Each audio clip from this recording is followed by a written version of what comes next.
So I hope that next time, kung wala naman siyang masabi na tama, he just would maybe shut up. Siguraduhin niya muna o hindi magbasa siya mismo. Ikaw, ma'am, ang magbasa and take notes of the important or salient points. Vice President Leni Robredo sinupalpal na naman ni Pangulong Rodrigo Duterte. Ito ay kaugnay dahil sa umano'y pagpapaigting ni Vice President sa agam-agam ng mga tao sa Sinovac COVID-19 vaccine. Saad ng Pangulo, imbis na kumbinsihin ang mga tao na magpabakuna ay gumagawa pa si Robredo ng pahayag para palabasin na bigo ang gobyerno na gawin ang mandato nito sa pag-secure ng mga bakuna. Ipinunto ng buong ehekutibo na hindi buong katotohanan ang binabanggit ni Vice President Robredo tungkol sa pangangailangan ng Sinovac vaccine ng China na rekomendasyon mula sa Health Technology Assessment Council. Pagbili po natin ng Sinovac, they needed to give their positive recommendation, which they did. And that's why we paid for it. We will be paying for it based on the supply agreement with Sinovac. Ang HTAC, nagbigay ng recommendation? Yes, sir. So, madaling sabi, Okay. the statement of the Vice President was baseless. Or there was indeed a recommendation. Yes, sir. It was recommended, sir. Yan ho ang sinabi ko. Kasi ang unang lumabas na statement was just a simple na sana sinunod yung proseso. Yun ang statement ni Robredo. Na alam ko na kayo mismo sa task force, sinabi ko, cut the red tape. Yes, sir. And come up with something that is good and do it fast. Yes, sir. Ang statement niya, sana nasunod ang proseso. Alam mo, abogado man kaming dalawa, a misplaced comma could change the meaning of everything. Ganon yan. So yung sinabi niya na hindi, sana sinunod yung proseso, magbibigay siya ng bakukang sa ulo ng tao na sinabi ni Vice Presidente. Vice Presidente siya eh. Sana papapabakuna ako, kaya lang sinabi na hindi nasunod yung proseso. Turns out that at best, nakuha nila yung recommendation. There was a recommendation. Yes, sir. So, hindi totoo yun wala. Hindi ho kailangan ng recommendation, sir, for the donation. Kasi nakalagay ito, investment, wala naman tayo in-invest, donated yun eh. Okay. So, EUA lang po, yung emergency use authorization lang po, ang kinailangan. Which binigay naman po ng FDA based on your EO 121. Yes. Kaya nga, sinasabi ko, yung statement na yun, ang dating sa mga tao, medyo Vice President siya eh. Sumusunod na, wala palang proseso to. So, ang magbigay ng ano yan sa isip ng tao. Now, yung statement niya na hindi niya dinagdagan, basta ang una niyang statement, sana sinod yung proseso. Ang pangawalang, ang batas nagsabi na mag-recommendatory gesture lang sila. Hindi talaga kailangan kasi kung wala namang recommendation, hindi mo naman hiningin, hindi wala. But it turned out now that there was really a recommendation. Now, ang sabi ko na ang ginawa niyang disservice to the people is, nung sinabi niya, hindi niya sinabi na recommendatory. Napagkaakala niya lahat ng proseso recommendatory. lahat na lang ng gawin natin dito, maghanap siya ng hindi niya binasa ang batas na recommendatory lang ang HTAC. If the opinion is sought by the Secretary of Justice and by other in the medical profession, in government. Ngayon, we were fighting because time was of the essence. We were fighting against the tide of non-believers na huwag kayong matakot, ganito. Now, here comes the statement na hindi niya binasa ang kompleto ang batas with just a simple statement. Magkikreate ka ng doubt. And we were doing everything, convincing, spending most of our time convincing the people that it is safe, ang bakuna is safe. Now, if you create that uncertainty in the minds of the people, mas maraming ayaw. So,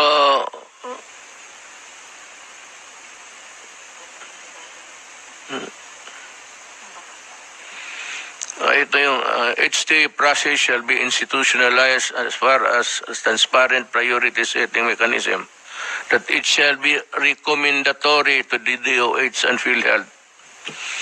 Wala namang humingi ng if there is no issue about kasi nga donated yun, nakabalot na.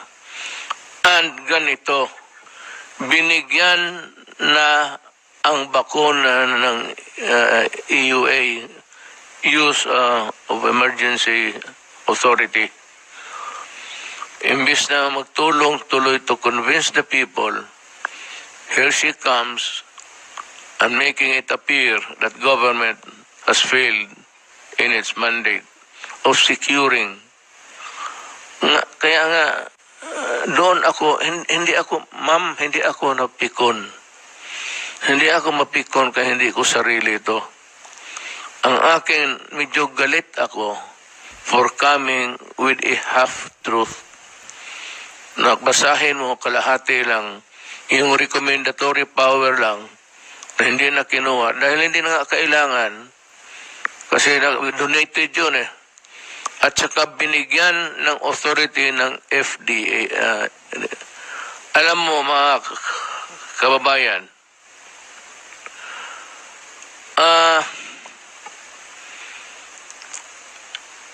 isa sa importante talaga is maniwala kayo sa gobyerno. At huwag lang basta-basta sinabi ko nga sa inyo noon dito kayo makinig sa gobyerno kasi yun ang trabaho namin. Pinapag-aralan muna at bago gagamitin. So yung imbis makatulong si Vice President, she muddled up everything. Thereby, I said, creating an uncertainty and doubt in the minds of the people. So, yun ang nagalitan ko because we were running against time. Kailangan mabakuna na agad. Alam mo, kung binigay ito ni Secretary Duque, another proseso na, ay ilang buwan na naman yan, at kaharap ko yung gabi na yon ang bakuna na binababa sa aeroplano ng military plane ng China. So ano gawain ko? Hindi ko kaya kinabukasan, tusok ng turok na kaagad. Sa awa ng Diyos, wala namang namatay. At karamihan, okay na. May headache, slight fever. Yun lang naman, pero that's part of the territory of the effects of the bakuna. Nandyan talaga yan. Kasi it's a foreign matter. Pagka foreign matter, ipasok mo sa katawan ng tao, magkaroon talaga ng reaksyon. So, I hope that next time, kung wala naman siyang masabi na tama, she just would maybe shut up. Siguraduhin niya muna o hindi magbasa siya mismo. Ikaw, ma'am, ang magbasa and take notes of the important or salient points of the law. Otherwise, I said, a misplaced comma could change the meaning of everything. Yan ho, hindi ako napikon. Nagalit ako sa iyo. Kasi sabi ko, ano maklase ito? No? Uubos na natin yung panahon na to convince ang tao until naman hindi na kumpleto yung proseso. So yung tao gumaganon. Yun ang iniiwasan natin. Kaya nga pagdating diretso na kagad, on the eve, kinabukasan, turok na turok. Put your trust on the advice of government people, especially if coming from the Secretary of Health. At yung galing mga salita ni, ako pati si Secretary Roque, maghanap ako hinahanap po ng isang dokumento na magsabi kayo mag-deny or magsinungaling. Wala sa trabaho namin. Hinahanap ko yung batas. There is nothing at all which says that we have to lie na hindi kami magsasabi ng totoo. Ngayon, si Secretary Roque, ano yung lumalabas sa bunganga niya? Binabayaran niyo yung sweldo niya. Pinag-aaralan niya yung trabaho niya. Kagaya ni Secretary Roque. Tapos hanapan mo lang ng mali kung anong mali, na yung mali naman, hindi naman importante. Hindi ganun ka-importante at hinahabol natin yung isipan ng tao about the benefits of. Magsabi ka, hindi sinunod ang proseso. Sana sinunod ang proseso or something like that. Hindi sinunod. Ilagyan mo ng bakukang sa ulo. Ayaw na pagbakuna. Then you put everything in shambles along your way with your statement. Remember that you are the Vice President. Now, is there any law or in your oath of office it says that you have to lie? You are dwelling on half-truths. Kalahati lang. Ang sentence, ganito yan, sabi mo, patayin. Period. Lagyan mong patayin ka. Patayin mo. O sampalin mo. O bugbugin mo. Ilang bugbog. Iyo, ganon eh. Huwag kang magkumuha ng medisina palabas niyan kung wala yung proseso. The proseso that you're doing, ano dito, Section 34, the investment on any health technology or development for any benefit package by the DOH and PhilHealth shall be based on the positive recommendation of the... Ito, nakabalot na. Nag-submit na sa FDA. Ang FDA lang, ito sinasabi ng proseso, kung mga bagong medisina, doon nila ipadaan. Pero ito, donated to. Madaling sabi, ginagamit nila sa China. So, I hope we can understand each other. Yun ang mali mo. Hindi ako pikon. Galit ako. Galit ko, hindi naman galit na galit talagang gustong pumatay ng tao. Galit na more of an irritation. Nairita ako sa binibitawan mong salita. Hindi ako galit. Galit in the sense na yung parang nairita nga. Ito, anak ng waiting naman eh. Bakit man naman sabihin kung yun. That was the reaction. So, walang pikunan dito. At hindi ako mapikon. Hindi ko ito personal. Yung mga tao maniwala sa iyo ay ang magpapakuna, bahala sila. Hindi ako mapikon sa kanila. Naniwala kayo sa kanila, kay Vice President. That is your own lookout.